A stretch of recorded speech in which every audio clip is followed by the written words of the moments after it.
नमस्कार दोस्तों, आप सभी का स्टडी फॉर यूपीएससी पीसीएस में स्वागत है। कल टीआरई का जो पेपर हुआ है उसके बाद से कोई एक आवर ऐसा नहीं बीत रहा है जिसमें किसी न किसी स्टूडेंट का मैसेज ना आ रहा हो या कमेंट नहीं कर रहे हो कि क्या करना चाहिए। अब हमें 69 बीपीएससी को लेकर कैसे पढ़ना चाहिए, कैसे नहीं पढ़ना चाहिए और क्या बदलाव करना चाहिए अपने पढ़ने के स्ट्रेटजी में।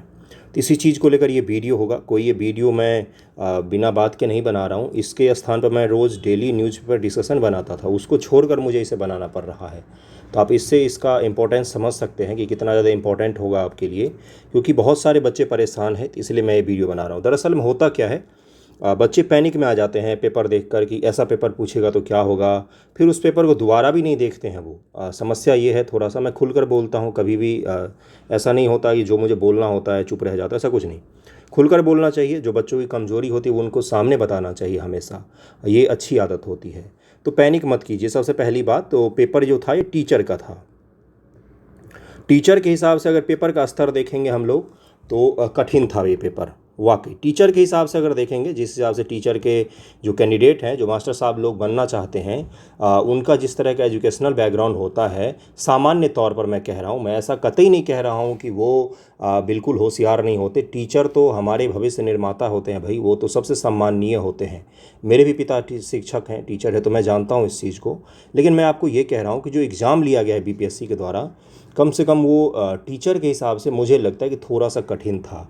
हाँ, लेकिन अगर हम लोग बीपीएससी और सिविल सर्विसेज के दृष्टिकोण से देखेंगे तो बीपीएससी या फिर सिविल सर्विसेज के दृष्टिकोण से देखेंगे तो यकीन मानिए, ऐसा अगर पेपर बीपीएससी 69 में आया तो बच्चे इसको उड़ा कर रख देंगे, उनके लिए कोई मायने नहीं रखेगा ये पेपर। मैं सच कह रहा हूँ, आपके मुंह पर कह रहा हूँ मैं। 68 बीपीएससी पीटी का पेपर इस पेपर से बहुत कठिन था जो कल आया है। समझ रहे हैं ना मैं जो कह रहा हूँ वो। इसलिए 69 बीपीएससी का पेपर अगर आप ये सोच रहे हैं कि इस स्तर का आएगा, तो ऐसा नहीं है। कुछ सवालों का स्तर इससे ज़्यादा होंगे, हाँ, कुछ सवालों का स्तर इससे कम भी होंगे, और आपके पास चॉइस ज़्यादा होगा। चॉइस ज़्यादा होने का क्या तात्पर्य मैंने बोला, क्यों बोला मैंने ये शब्द? इसका मतलब ये है कि जैसे मैथ्स के इसमें 32 से 33 सवाल करीब में पूछे गए थे, तो आपके तो 10 से 12 सवाल ही, 10 सवाल मैक्सिमम पूछे जाते हैं, 10 ही पूछे जाते हैं, 10 11 कभी हो जाता है गलती से तो हो जाता है, बाकी 10 सवाल ही। तो यानी कि आपके पास 22 सवाल और होंगे जीएस के, जो आपको करने होंगे। तो जीएस में आपको चॉइस थोड़ा सा ज़्यादा मिल जाएगा। तो जीएस के सवाल अगर ज़्यादा होते हैं तो देखिए, कठिन मैथमेटिक्स और रीजनिंग नहीं होता है, क्योंकि उसको वहाँ पर आप सॉल्व कर सकते हैं। और जिनका मैथमेटिक्स का बैकग्राउंड है या नहीं भी है, 10वीं तक अगर उन्होंने सही से मैथ्स पढ़ा है, रीजनिंग थोड़ा बहुत भी आता है, तो मैथमेटिक्स बीपीएससी का तो कम से कम कर ले जाएंगे। और कल टीचर के पेपर में भी ऐसा ही था। मैं कतई आपको डिमोटिवेट करने नहीं आया हूँ, डराने धमकाने नहीं आया हूँ। आज तक कभी यूट्यूब पर ये काम मैंने नहीं किया, आगे भी नहीं करूँगा। मेरा काम होता है आपको हमेशा सच्चाई से अवगत कराना, आज भी मैं वही करवा रहा हूँ। तो अगर बीपीएससी सिविल सर्विसेज के हद से दृष्टिकोण से देखेंगे इस पेपर को, तो ये पेपर कोई कठिन नहीं था बीपीएससी के दृष्टिकोण से अगर देखेंगे तो। क्यों? क्योंकि इकोलॉजी के जो पेपर थे, इकोलॉजी के जो सवाल हैं वो आसान है बंधुओं, आसान है वो। और ज्योग्राफी का जो सवाल है वो आपका मध्यम से आसान के श्रेणी में आता है। मैं अभी सारा दिखाऊंगा आपको, लिख कर लाया हूँ भाई। मैं सुबह से लगा हुआ था, मैंने पूरे पेपर का एनालिसिस किया है, एक एक सवाल को पढ़ा है मैंने, फिर से दोनों पेपर का, दोनों का एनालिसिस निकाला है। करंट के अगर हम सवालों को देखें तो करंट के जो सवाल हैं वो आसान है, आसान है। और अगर सबसे इम्पोर्टेंट, अगर साइंस के हम लोग सवालों को देखें तो 68वीं बीपीएससी का जो साइंस था उसने हिला कर रख दिया था स्टूडेंट्स को। इस कारण से उसके कट ऑफ इतने कम गए थे। 68वीं बीपीएससी का साइंस, आज तक ने बीपीएससी जो भी साइंस पूछा उसमें सबसे कठिनतम साइंस का पेपर था। लेकिन अगर टीआरई के दोनों पेपर का आप अगर साइंस का पेपर देखेंगे तो मध्यम से आसान की श्रेणी में आते हैं, मध्यम से आसान की श्रेणी, मॉडरेट से इजी के श्रेणी में आते हैं। टीचर लोगों के लिए वो कठिन होगा। देखिए मैं क्या कह रहा हूँ, जो कैंडिडेट एग्ज़ाम देकर आए हैं कल, अगर वो सिर्फ और सिर्फ टीचर के एग्ज़ाम की तैयारी कर रहे थे, मास्टर साहब बनने की तैयारी कर रहे, तो उनके लिए ये कठिन होगा। क्योंकि बीपीएससी सिविल सर्विसेज में हम लोग थोड़ा सा ऊंचे स्तर का पढ़ते हैं, ये तो आपको मानना पड़ेगा। बीपीएससी में थोड़ा सा तो हाई लेवल का हम लोग पढ़ते हैं, और हमारा सिलेबस भी काफ़ी ज़्यादा विस्तृत होता है, ये तो मानना पड़ेगा। अभी मैंने एक सब्जेक्ट का नाम नहीं लिया। किसका नाम नहीं लिया मैंने? हिस्ट्री का नाम नहीं लिया है, रुला के रख दिया है। बीपीएससी के हिसाब से भी ये टफ पेपर था हिस्ट्री का, और टीचर के हिसाब से तो बहुत ही ज़्यादा टफ था। हिस्ट्री के सवाल तो मास्टर साहब लोगों ने कैसे किया होगा मुझे नहीं अंदाज़ा है। अगर सिर्फ वो मास्टर साहब वाला एग्ज़ाम का अगर पढ़ के गए होंगे तो यकीन मानिए बहुत कठिन था उनके लिए। हिस्ट्री का पेपर बहुत ही कठिन था, क्योंकि सवाल ऐसे पूछे गए थे कि जैसे लग रहा था कि प्रोफेसर साहब को बिठा दिया है कि मास्टर साहब का चयन करो। ऐसे थोड़ी ना होता है यार। सवाल आप टीचर वाले पूछ रहे हो, एग्ज़ाम टीचर का है, सवाल पूछ रहे हो आप रिसर्च वाला नेट जेआरएफ लेवल का सवाल, तो ऐसे नहीं होता है। टीचर में हिस्ट्री के सवाल मेरे हिसाब से कठिन थे, इतने ये कठिन सवाल नहीं देने चाहिए थे। पढ़ाने के लिए बच्चों को पढ़ाना आना चाहिए, फैक्ट नहीं आना चाहिए। फैक्ट तो गूगल करके भी बच्चों को बता दिया जाएगा। स्कूल के मैं टीचर की बात कर रहा हूँ। पढ़ाने के लिए टीचर को पढ़ाना आना चाहिए, पढ़ाना उसका पैशन होना चाहिए। पैशन का मतलब क्या होता है? थकान नहीं होनी चाहिए पढ़ाते समय आपको। तो ये मुख्य रूप से जांचना चाहिए। खैर चलिए, ये मेरा अपना मानना है, मैं गलत सही हो सकता हूँ। अब मैं थोड़ा सा एनालिसिस दिखा देता हूँ, फिर हम लोग ये भी बात करेंगे कि आपको किस प्रकार से क्या बिहार स्पेशल कैसे तैयार करना चाहिए, क्योंकि उसी का हिस्ट्री है और मॉडर्न हिस्ट्री है जिसने रुलाया है बच्चों को। बाकी का एंशियंट और मिडेवल हिस्ट्री तो आसान था। एंशियंट और मिडेवल के एक तो सवाल नहीं था, जो सवाल थे भी वो आसान थे। 2 से 3 सवाल थे या 1 सवाल थे, वो सवाल आसान थे, ये तो मानना पड़ेगा आपको। मॉडर्न हिस्ट्री के सवाल इन्होंने अपना ही हिस्ट्री शायद लिखना शुरू किया, बीपीएससी वालों ने मॉडर्न हिस्ट्री की अपनी बुक इन्होंने लिखी होगी और उसको छुपा कर रखा हुआ है, वहाँ से सवाल पूछ रहे हैं। पता नहीं कौन रिसर्चर इनको सवाल दे रहा है। तो उसके बारे में हम लोग लास्ट में बात करेंगे, पूरा डिटेल में बात करेंगे। वीडियो को अंत तक देखिएगा, ज़रूरी था इसलिए ये वीडियो बना रहा हूँ आपके लिए, ओके। और किस प्रकार से कौन सा स्ट्रेटजी अपनाना चाहिए उस पर ही बात करें। पहले एनालिसिस देख लेते हैं। देखिए, मैथमेटिक्स के 30 से 32 सवाल आए थे। कहाँ पर मैं बात कर रहा हूँ? तो जो कल पेपर हुआ है, दोनों पेपर का एवरेज मैंने निकाला है। ऑन एन एवरेज मैं बता रहा हूँ कि 30 से 32 के करीब में सवाल आए थे, ओके, मैथमेटिक्स के। और ये सवाल जो थे, मैक्सिमम सवाल 10th लेवल के थे और रीजनिंग थे, जो देखिए मध्यम स्तर से आसान में थे। हाँ, कुछ सवाल 1-2 ऐसे थे जिनमें कैलकुलेशन ज़्यादा था और वो कठिन थे। कुछ सवाल ऐसे हैं जिनको मैंने देखा है भाई, कैलकुलेशन जिनमें कैलकुलेशन जो था वो ज़्यादा था। एक मिनट, मेरा पेन नहीं चल रहा है। कैलकुलेशन जो था वो ज़्यादा था कुछ सवालों में, लेकिन कुछ सवाल थे ऐसे, मैक्सिमम सवाल ऐसे थे जिनको आप आसानी से हल कर सकते थे। अगर आपने थोड़ा बहुत भी मैथमेटिक्स का अगर नॉलेज होगा, 10वीं लेवल तक का भी अगर आपको पता होगा तो आप आसानी से कर ले जाते हैं ना। और इस कारण से देखिए, मैथमेटिक्स के कारण से ये जो पेपर था इसको आप कठिनतम में नहीं रख सकते हैं, क्योंकि मैथमेटिक्स और इकोलॉजी के सवाल और साइंस के सवाल मध्यम स्तर से आसान स्तर के थे। और ये तीनों मुझे पता है जितने बच्चों ने एग्ज़ाम दिया उनमें से मैक्सिमम बच्चों का ये तीनों स्ट्रांग होगा, तो वो आसानी से कर ले जाएंगे इस पेपर को। ये चीज़ ध्यान में रखिएगा। हिस्ट्री का कठिन था, ज्योग्राफी का कठिन था, निस्संदेह कठिन था, ओके। करंट अफेयर के 11 सवाल आए थे। इसमें कितने थे? 11 के कैटेगरी में सवाल थे जो आसान के कैटेगरी में आते हैं। उसमें कोई भी सवाल ऐसा नहीं था जो कठिन था। मास्टर साहब लोगों ने अगर न्यूज़पेपर भी ढंग से पढ़ा होगा, या बीपीएससी जो एग्ज़ाम दोगे आप 69 वाले, अगर आपने ढंग से न्यूज़पेपर भी कवर किया होगा, या यूटेरिया वगैरह लगाया होगा, या स्पीडी लगाया होगा, टेस्ट सीरीज़ किया होगा, तो आसानी से आप इन सवालों को कर सकते थे। कोई भी ऐसा सवाल नहीं था जो आप पहली बार सुन रहे हो आपको एलियन टाइप का लगे, ऐसा कुछ भी सवाल नहीं था। करंट की मैं बात कर रहा हूँ, करंट की, ओके। तो ये सवाल जो थे करंट के, हाँ, टीचर के दृष्टिकोण से देखें तो कठिन लग सकता है, लेकिन ठीक है, इतना तो बनता है। अगला है साइंस और इकोलॉजी।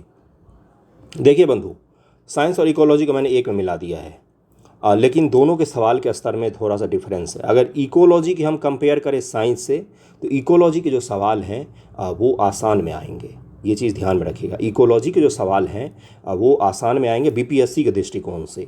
जो हम लोग 69 की आप लोग तैयारी कर रहे हैं उसके दृष्टिकोण से इकोलॉजी के जो सवाल है वो आसान कैटेगरी में आएंगे, वो कठिन में नहीं आएंगे। यकीन मानिए, ऐसा सवाल अगर इकोलॉजी का 69 बीपीएससी में पूछा गया तो बहुत सारे बच्चे हैं जो इसको आसानी से कर ले जाएंगे, यकीन मानिएगा। क्योंकि डीवाईएसपी वगैरह पद ऐड हुआ है, तो जेन्युइन बच्चे बहुत सारे बैठने वाले हैं इस एग्ज़ाम में। 2.5 लाख भले ही फॉर्म डाले गए हैं, लेकिन उसमें बच्चे बड़े प्रीमियम टाइप वाले बैठेंगे। पूछिए क्यों? क्योंकि डीवाईएसपी का पद ऐड होने के बाद कंपटीशन अपने आप बढ़ जाता है।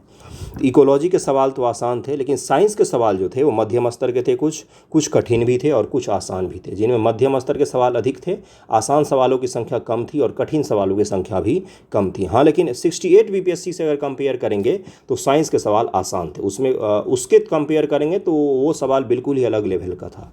32 सवाल आए थे इकोलॉजी और साइंस को मिलाकर। और 32 सवाल के करीब मैथमेटिक्स के आए थे। 64 सवाल इन दोनों सेक्शन ने कवर किया, साइंस, इकोलॉजी और मैथमेटिक्स लगाकर 64 सवालों का कवर था इनका। सोचिए कितना ज़्यादा सवाल इन्होंने इकोलॉजी से पूछा है। टीआरई के सिलेबस में होगा इकोलॉजी, इसीलिए पूछा गया है। अब आ जाते हैं हम लोग हिस्ट्री पॉलिटी पर। हिस्ट्री और पॉलिटी मिलाकर करीब 28 सवाल थे और दोनों में से किसी को भी हम ये नहीं बोल सकते हैं कि एक दूसरे से कम था। एक तो 100 है ही, तो 99 उससे एक पैसा भी कम नहीं था।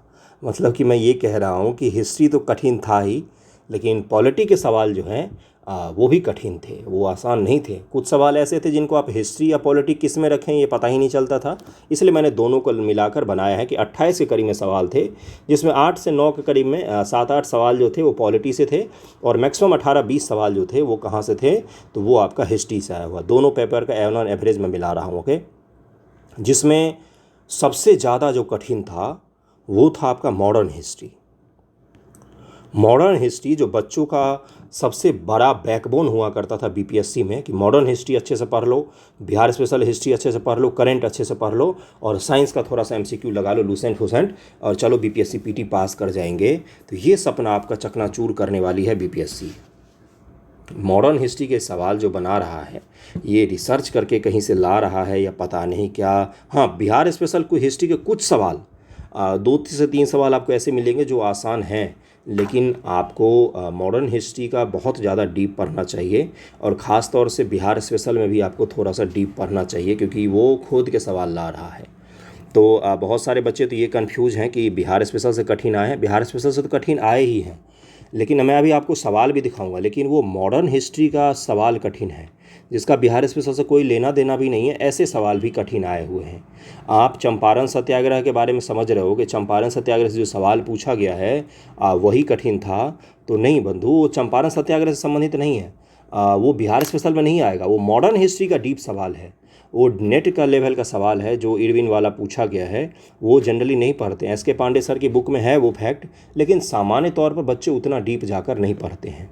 हाँ, एक और चीज़ इस पेपर से पता चला है कि एनसीईआरटी का महत्ता जो है वो बढ़ाया है बीपीएससी ने। पिछले बार से ही मैं रटता आ रहा हूँ कि एनसीईआरटी जो है उसका महत्ता बहुत ज़्यादा बढ़ा दिया गया है।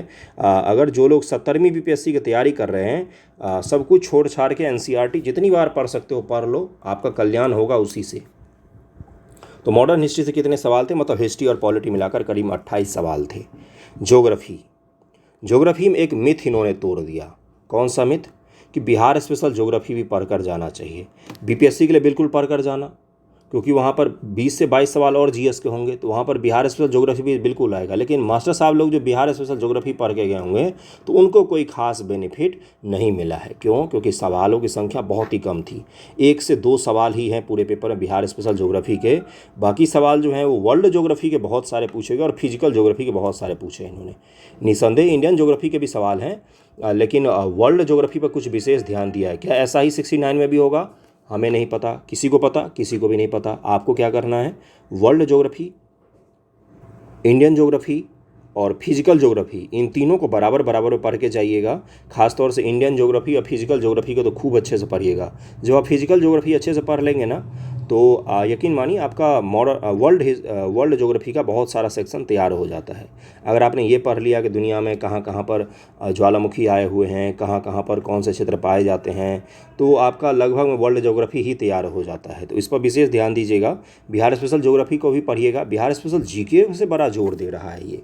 बिहार स्पेशल जीके का तात्पर्य जो बिहार स्पेशल से जुड़े हुए कॉमन सवाल होते हैं उन पर थोड़ा सा इसका ज़्यादा फोकस है और वो कठिन बनाने की कोशिश कर रहा है। तो इसको आप ध्यान रखिएगा। पेपर का छोटा सा एनालिसिस था। अब मैं आपको एग्ज़ाम के पेपर पर ले जाता हूँ। कुछ सवाल मैं आपको दिखा देता हूँ, उसके बाद मैं आपको ये बता दूंगा कि कहाँ से आपको कवर करना चाहिए। ओके, जैसे इस सवाल को देखिए। सवाल जो दिया हुआ है इसका बच्चे बता रहे थे आंसर इरविन वगैरह, बोल रहे थे कि एस के पांडे की बुक में है। मैंने रीचेक नहीं किया, मैं जब रीचेक करूँगा तो मैं आपको बता दूंगा इसको। तो देखिए ये सवाल जो है ये कठिनतम सवाल है। अगर इस प्रकार के सवाल आपसे पूछे जाते हैं 69 बीपीएससी में, अगर आपको नहीं आता है, एक तो 4 ऑप्शन रहेगा कि 5 ऑप्शन ये भी क्लियर नहीं किया आयोग ने। जैसा आयोग ने पोल लिया था मेंस के बच्चों से, उसके हिसाब से तो यही था कि 1/3 निगेटिव और 4 ऑप्शन होना चाहिए, लेकिन आयोग ने अभी क्लियर नहीं किया है। पहले बात तो ये ध्यान में रखिएगा। और अगर आयोग क्लियर कर देता है, या मुझे जैसा उम्मीद है कि 4 ऑप्शन और 1/3 निगेटिव होगा, क्यों? क्योंकि अगर ऐसा नहीं होगा तो आयोग के पोल लेने का कोई मतलब ही नहीं बनता है। तब तो होगा कि आयोग की बेइज्जती होगी भाई, कि उसकी किरकिरी होगी कि आपने फिर पोल क्यों लिया, आप मजाक कर रहे थे क्या हमारे साथ? नहीं, ऐसा नहीं होगा। मुझे लगता है, जहाँ तक मुझे उम्मीद है, कि भाई 4 ऑप्शन ही होना चाहिए एग्ज़ाम में, और 1/3 आपका निगेटिव होना चाहिए। क्योंकि अगर उसको अपने पोल की इज्जत रखनी है, अपनी इज्जत रखनी है, तो ऐसा ही करेगा, और मेरे हिसाब से भी ऐसा ही होना चाहिए। 5 ऑप्शन देकर आप बच्चों को कन्फ्यूज ही करते हैं, सवाल का स्तर गिरा लेते हैं। सीधी सी बात कहूँ तो सवाल का स्तर आप गिरा लेते हैं। उससे अच्छा होता है 4 ही ऑप्शन दीजिए, उसी में आपको जितनी इंजीनियरिंग करनी है कर लीजिए ना। 5 ऑप्शन देकर क्यों आप ख़राब कर रहे हो? आता हुआ सवाल ही बच्चे गलत कर ले जाते, ये टेस्ट थोड़ी ना होता, ये तो लक हो गया फिर। मान लीजिए एक पल को मान लीजिए, मुझे इरविन का नाम पता था इस ऑप्शन में, मैं आपको लक की बात क्यों कर रहा हूँ मैं 5 ऑप्शन में? लेकिन मैंने पढ़ा है इसीलिए मुझे इरविन का नाम पता है। एक बार को अंदाज़ा लगा रहा हूँ, मैं आपको एग्जाम्पल के तौर पर समझा रहा हूँ। मैंने पढ़ा है इसलिए मुझे इरविन का नाम पता है। अब एच.एस. पोलक का भी नाम होगा, तो मैंने उतना डीप नहीं पढ़ा है। आप सिविल सर्विसेज का टेस्ट ले रहे हो कि नेट जेआरएफ का टेस्ट ले रहे हो, आप मुझे बताओ। तो हिस्ट्री मुझे पता होना चाहिए कि डीप में पता होना चाहिए? बस पता होना चाहिए ना हिस्ट्री के बारे में, तो पता था मुझे इरविन। अब एच.एस. पोलक भी है, इसका आंसर डी हो जाएगा मान लीजिए। तो ये तो गलत हुआ ना मेरे साथ, ये तो लक आधारित हो गया ना, ये तो लक आधारित हो गया। किसी बच्चे को इरविन पता था और उसने डी मारा, किसी बच्चे को इरविन पता था और उसने इरविन ही मारा। अब एक का सही हो गया, एक का गलत हो गया। तो ये तो लक आधारित आपने बना दिया ना 5 ऑप्शन डालकर। इस तरह से नहीं करना चाहिए, मुझे ऐसा लगता है। बाकी ये सवाल जो था ये कठिनतम सवाल था, और भी कुछ कुछ सवाल मैं आपको दिखाता हूँ जिससे आपको अंदाज़ा लगे कि भाई किस प्रकार के सवालों के पैटर्न में थोड़ा सा चेंज हुआ है। जैसे ये सवाल देखिए 11 नंबर, इसमें 2011 का जनगणना तो आप पढ़ते हैं, लेकिन आपको कंफ्यूज करने के लिए वो आंकड़ा नहीं लिखा हुआ है। जैसे साढ़े 51% आप पढ़ के जाते हैं कि भाई साढ़े 51% जो है वो महिलाओं की साक्षरता है, यही तो हम लोग पढ़ के जाते हैं ना। अब साढ़े 51% उसने लिखा ही नहीं है। एग्ज़ाम में इतना ज़्यादा प्रेशर होता है, एग्ज़ाम में इतना ज़्यादा प्रेशर होता है, मुझे पता है ना भाई, इतना ज़्यादा प्रेशर होता है कि बच्चे साढ़े 51% भूल जाएंगे। उनको लगेगा कि साढ़े में तो था भाई, साढ़े 51 था, साढ़े 52 था, वो गलत करके आ जाएंगे। तो इसलिए आंकड़े वाले सवालों में डी और ई ऑप्शन जो है, खासतौर से ई ऑप्शन आपको बड़ा कंफ्यूज करेगा, क्योंकि बच्चे सामान्य तौर पर आंकड़े वाले सवालों में ई ऑप्शन की तरफ नहीं जाते हैं, क्योंकि कोई भी आंकड़ा को पूरा का पूरा याद नहीं रख सकता है। अब मान लीजिए आपसे बिहार का बजट से सवाल पूछा गया, जो इसमें नहीं पूछा गया, आपसे पूछा जाएगा बिहार का बजट और इकोनॉमिक सर्वे से। आपसे पूछ लिया गया कि बताइए प्राइमरी सेक्टर का योगदान कितना है, 19.1%, 19.2%, 19.3%, 19.4%। अब आप पढ़ कर गए हैं, अब वहाँ पर ई ऑप्शन भी दिया हुआ है, कन्फ्यूज हो जाएंगे आप। क्योंकि हम लोग आंकड़ा 100% याद नहीं रखते, हम एक अंदाज़ा लगा कर रखते हैं कि हाँ भाई 19% के आसपास होना चाहिए। तो इसके कारण से आंकड़े वाले सवाल में ई ऑप्शन जो होते हैं वो आपको बहुत ही कठिन बना देते हैं, उस सवाल को, आसान सवाल को भी कठिन बना देते हैं। इसलिए विशेष रूप से आंकड़े वाले जो आपके फैक्ट हैं बिहार स्पेशल के बजट और सर्वे का, या केंद्र सरकार का बजट और सर्वे का, उसको थोड़ा सा अच्छे से तैयार कीजिएगा। 1 महीने का समय है, 2-3 बार अगर उसके MCQ लगा लेंगे आप या उसको पढ़ लेंगे तो आपका वो हिस्सा तैयार हो जाएगा। ओके, आगे बढ़ें। जैसे ये सवाल पर आ जाते हैं हम लोग, 14 नंबर सवाल। ये NCERT से पूछा गया सीधा सीधा कि महिलाओं के मतदान का प्रभावी प्रतिशत क्या था वयस्क आबादी में। ये NCERT में है, एक बच्चे ने ही ग्रुप में भेजा था, उसी को NCERT मिला तो भेज दिया। बच्चे ही बड़े होशियार हैं, ढूंढ ढूंढ के निकाल के ले आते हैं। जो भी भेजा उनका थैंक यू बोलिए। लेकिन मैं आपको क्या बता रहा हूँ, ये सवाल कठिन है, लेकिन इसमें एक अंदाज़ा लगाइए कि अंग्रेज़ों का शासनकाल था, संविधान सभा का चुनाव होना था, जब पूरी दुनिया में ही महिलाओं के प्रतिशत वोटर जो थे वो बहुत ही कम थे। भारत में भी सभी महिलाओं को वोटिंग का अधिकार नहीं दिया गया था। एक अंदाज़ा लगाना मैं सिखा रहा हूँ, आपको अगर नहीं पसंद आए तो आप मुझे बता दीजिएगा कि ये गलत तरीका है। लेकिन एक बार को सोचिए, महिलाओं के प्रतिशत क्या कम होगा, न्यूनतम होगा, या अधिकतम की तरफ में होगा? तो न्यूनतम ही होना चाहिए, तो यानी कि 10 से 15% के आसपास होना चाहिए था। आप एक अंदाज़ा अगर लगाते, मान लीजिए आपको विकट परिस्थिति में तुक्का लगाना पड़ जाए, ये रियलिस्टिक चीज़ मैं बता रहा हूँ। एग्ज़ाम में किसी को भी सब के सब सवाल नहीं आते हैं, हर कैंडिडेट टॉपर ही हो, कुछ सवालों में आंसर गेस करके आता है, जिसको देसी भाषा में तुक्का लगाना कहते हैं। अब तुक्का आप कितना सोच समझ कर लगाते हैं ये भी मायने रखता है। खासतौर से UPSC में 20 सवाल से ज़्यादा पूरे पेपर में किसी को नहीं आ रहा होता है, उसके बाद जो भी आंसर लगाते सब गेस करते हैं। तो उसी प्रकार से UPSC में, BPSC में भी, UPSC सब में आपका यही होगा। तो UPSC में 20 सवाल से ज़्यादा किसी को नहीं आ रहा होता है, मैंने BPSC बोल दिया था क्या, है ना? तो 10 से 15% के आसपास एक तुक्का लगा के आप आ सकते थे, जिसमें आपका आंसर सही हो सकता था। उसके बाद एक सवाल है, जैसे ये देखिए कि बिहार 21 जनजाति ने कांग्रेस के गया अधिवेशन में भाग लिया था। ये कठिन सवाल है और ये बिहार स्पेशल से डीप तरीके से पूछा गया है, थोड़ा सा गहराई से जाकर पूछा है। इन्हीं सवालों के कारण से थोड़ा सा कठिन बन जाता है पेपर। बाकी सवाल में कुछ ऐसा नहीं था जिसके कारण से वो कठिन बने। बाकी सवाल तो ऐसे थे मॉडर्न हिस्ट्री के जिसको आप कर सकते हैं। जैसे ये 35 नंबर सवाल देखिए, ये सवाल हम लोग मतलब सामान्य तौर पर हम लोग इसको नहीं करते हैं, आगे बढ़ जाते हैं। छोटे छोटे जो स्वतंत्रता सेनानी हैं देश के, या महिला जो स्वतंत्रता सेनानी हैं, उन पर हमारा फोकस नहीं होता है। तो इस तरह के सवालों पर भी हमें फोकस रखना है। अब हम लोग आ जाते हैं, आपको सवाल मैंने एक अंदाज़ा लगाकर दिखा दिया है कि भाई किस प्रकार के पूछे जाते हैं। अब मैं आपको ये बता देता हूँ किस प्रकार से अभी तक के हिसाब से जो अंदाज़ा लगा है मुझे, मैं अपने अकॉर्डिंग, अपनी सोच समझ के अकॉर्डिंग आपको एक बार बताने की कोशिश कर रहा हूँ। देखिए, बिहार स्पेशल की अगर हम लोग बात करें तो बिहार स्पेशल के साथ ये है ना कि आप जितना बुक पढ़ेंगे बिहार स्पेशल का, अगर हम लोग अच्छे बुकों की बात करें तो एक केबीसी नैनो की आती है, एक क्राउन की बच्चे पढ़ते हैं, एक दृष्टि आईएएस का बुक है, और एक है आपका इम्तियाज़ अहमद का बुक है, और भी कुछ बुक हैं अलग अलग कोचिंग वगैरह के जिसको बच्चे पढ़ते हैं जनरली। सभी बुकों को अगर आप पढ़ेंगे तो सब में थोड़ा थोड़ा सा फैक्ट आपको अलग अलग दिखेगा। तो क्या हम सभी बुकों को पढ़ें? ऐसा नहीं होना चाहिए। ये मूर्खता हो जाएगा कि सभी बुक को आप पढ़ रहे हैं। किसी एक बुक को बार बार पढ़ना ज़्यादा सही रहता है। कोई भी एक बुक इनमें से ले सकते हैं, कोई भी एक बुक आप ले सकते हैं। कुछ बच्चे क्राउन पढ़ते हैं, बहुत अच्छी बात है, पढ़िए। कुछ बच्चे दृष्टि का बिहार समग्र पढ़ते हैं, वो भी अच्छी बुक है, आप पढ़िए। और एक 1781 वाला जो पूछा गया था विद्रोह के बारे में, ये सब कुछ ऐसे सवाल हैं जो बिहार स्पेशल के बुक में तो रहते हैं लेकिन सभी बुक में नहीं रहते हैं। मैं आपको ये सजेस्ट करूँगा कि जो भी आप बुक पढ़ रहे थे इतने दिनों से, जो भी आपका स्ट्रैटेजी था इतने दिनों से, उसको उसी दिशा में चलने दीजिए। उसमें परिवर्तन क्या करना है कि बिहार स्पेशल के जितने ज़्यादा से ज़्यादा हो सके अब बुक को मत पढ़िए, किसी एक ही बुक को रिवाइज़ कीजिए बार बार, लेकिन बिहार स्पेशल का कोई भी चैप्टर मत छोड़िएगा। उद्योग धंधे वाला हो चैप्टर, इकोनॉमिक्स का जो चैप्टर वगैरह होता है बिहार स्पेशल में, या फिर पॉलिटी का कोई चैप्टर हो, या फिर आपका परिवहन से संबंधित कोई चैप्टर हो, जनसंख्या वाला चैप्टर हो, या फिर हिस्ट्री का हो, सभी को बराबर हिस्सेदारी में पढ़ना है और बराबर पढ़ना है, बार बार पढ़ना है। इसको ध्यान में रखिएगा क्योंकि सवाल कहीं से भी बनाए जा रहे हैं और डीप पूछे जा रहे हैं। अब हम लोग कैसे सिक्योर करें? तो सिक्योर करने का सबसे बेस्ट तरीका है कि एक महीने में आप जितने ज़्यादा से ज़्यादा बिहार स्पेशल के एमसीक्यू को ट्राई कर लेंगे, क्योंकि देखिए मल्टीपल चॉइस क्वेश्चन जो होंगे, जो ऑब्जेक्टिव क्वेश्चन होंगे, वो आपकी बहुत मदद करेंगे। ठीक है, आपने क्राउन नहीं पढ़ा है, लेकिन अगर आपने एमसीक्यू लगाए जिसमें क्राउन से जुड़े हुए फैक्ट आपको मिल जाते हैं, या बिहार स्पेशल के इतने एमसीक्यू आपने कर लिए हैं कि आपको लगभग हर फैक्ट पता हो गया है, या हर फैक्ट के बारे में थोड़ी सी जानकारी है, या मैक्सिमम हिस्सा आपने बिहार स्पेशल के किसी फैक्ट से कवर कर लिया है, एमसीक्यू से कवर कर लिया है, तो हमें यही तो करना ही था। तो अपना तो तैयारी हो गया ना बिहार स्पेशल का, है ना? तो इसलिए बुक के पीछे मत भागिए। हाँ, बिहार स्पेशल के एमसीक्यू जरूर करिए। अब एमसीक्यू करेंगे कहाँ से? तो देखिए, बिहार स्पेशल के एमसीक्यू सबसे अच्छा स्रोत होता है टेस्ट सीरीज़ वगैरह में करना। तो मैं करवाऊंगा आपको चैनल पर, बहुत सारे करवाऊंगा। जैसे आज सुबह ही मैंने बिहार स्पेशल के 70 एमसीक्यू अपलोड किए, फिर 70 मैं अपलोड करूंगा। मार्केट जाऊंगा मैं और भी बिहार स्पेशल के जितने मुझे तथ्य सार वगैरह जो आती है, एरुटेरिया की एक बुक आई है ना, बिहार तथ्य सार सामान्य अध्ययन करके एरुटेरिया की एक बुक आई है जो मैं लेके आया हूँ 2-3 दिन पहले, उसको भी मैं करवा दूंगा क्योंकि उसमें भी बहुत अच्छे तथ्य हैं।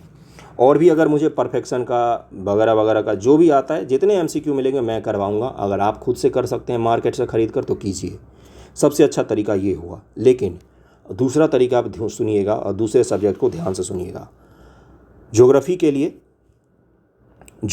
लिए एनसीईआरटी फैक्ट क्या ज़रूरी है? बिल्कुल ज़रूरी है, लेकिन एनसीईआरटी फैक्ट के साथ साथ घटना चक्र के जो एमसीक्यू हैं वो ज़्यादा ज़रूरी लग रहा है मुझे, क्योंकि पेपर का जिस हिसाब से मैंने पैटर्न देखा है कि एनसीईआरटी फैक्ट तो मैं आपको करवाऊंगा, लेकिन आपसे मैं ये आग्रह करूंगा कि आप घटना चक्र का साथ साथ में करते रहिए, क्योंकि वो बहुत मदद करने वाला है आपको। और इकोलॉजी पर ज़्यादा जोर नहीं डालना है, क्योंकि हमारे सब्जेक्ट में उतना विस्तृत नहीं है। ठीक है, लेकिन उतना विस्तृत नहीं है। ये बिहार टीचर में पूछा गया तो इसका ये कतई मतलब नहीं कि हमसे भी इकोलॉजी में बहुत सारे सवाल पूछे जाएंगे। हाँ, बेसिक जानकारी होनी चाहिए। हम कुछ टेस्ट में या फिर घटना चक्र वगैरह से एमसीक्यू लगा सकते हैं, लेकिन ऐसा नहीं कि इकोलॉजी के पीछे पड़ जाना है। ओके ना? अब आते हैं मॉडर्न हिस्ट्री पर। मॉडर्न हिस्ट्री के सवाल जो हैं वो कठिन पूछे गए हैं। तो मॉडर्न हिस्ट्री कठिन सवालों को एक चीज़ है कि जिसने एनसीईआरटी एमसीक्यू जो मैं लगवा रहा हूँ उसको लगाइए, जितना ज़्यादा हो सके टेस्ट सीरीज़ के एमसीक्यू को लगाइए। और अगर खुद से बुक पढ़ा है आपने तो खुद से भी बुक को पढ़ सकते हैं, और उसमें से बहुत सारे अगर बुक वगैरह हम आपको मिलते हैं तो उसको ज़रूर पढ़िएगा। लेकिन कोई सवाल कुछ ही सवाल हैं, ऐसे 2 से 3 सवाल हैं जो ज़्यादा कठिन है, बाकी सवाल तो मॉडरेट से कठिन के स्तर के हैं, तो बाकी का इसी से कवर हो जाएगा। और कुछ भी आपको पैनिक नहीं होना है।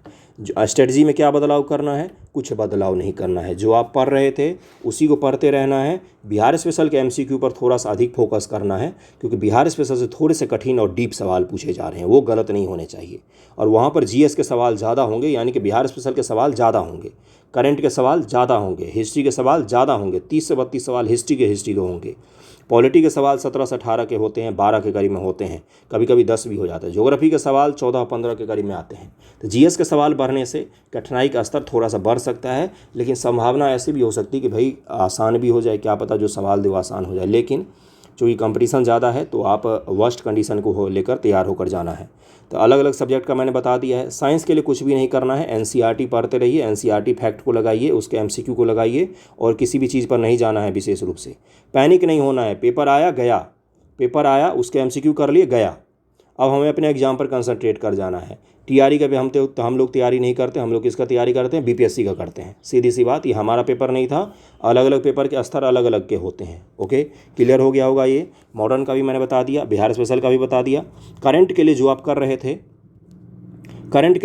रहे थे, बिहार स्पेशल के लिए आप एरुटेरिया वगैरह कर रहे थे, एसपीडी कर रहे थे, या कुछ बच्चे रुकमनी वगैरह कर रहे हैं, अरिहंत का करंट कर रहे हैं, जहाँ से भी जो भी करंट कर रहे हैं उसको करते रहिए, लेकिन रिवीजन पर थोड़ा ज़्यादा फोकस कीजिए। और न्यूज़पेपर अगर आप पढ़ रहे थे इतने दिनों से तो आपको बहुत बेनिफिट मिलने वाला है, ये ध्यान रखिएगा।